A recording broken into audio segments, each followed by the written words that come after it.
Γεια σας φίλες και φίλοι, καλώς ήρθατε στο κανάλι μας Μαγειρεύοντας Λεχουδιές. Τι κάνετε? Εύχομαι να είστε όλοι καλά μέσα από την καρδιά μου. Δυστυχώς ο πόλεμος φέρνει δυστυχία. Εύχομαι να σταματήσει γρήγορα, να υπάρχει ομόνοια στον κόσμο, τι έχουμε να χωρίσουμε και αγάπη το σημαντικό. Σήμερα θα φτιάξουμε ένα υπέροχο γλυκό brownies, το οποίο θα το φτιάξουμε στο μικροκυμάτων πολύ εύκολα και γρήγορα. Ίσως είναι από το πιο γρήγορο γλύκισμα.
Το brownies είναι έτοιμο και ήρθε η ώρα να δοκιμάσουμε.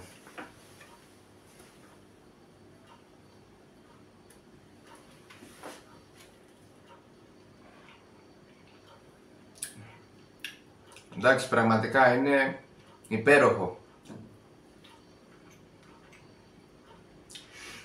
Είναι τόσο αφράτο μέσα, είναι και σοκολάτα που είναι ρευστή. Πραγματικά αξίζει να το δοκιμάσετε. Είναι τέλειο. Σας ευχαριστώ πολύ που με παρακολουθήσατε.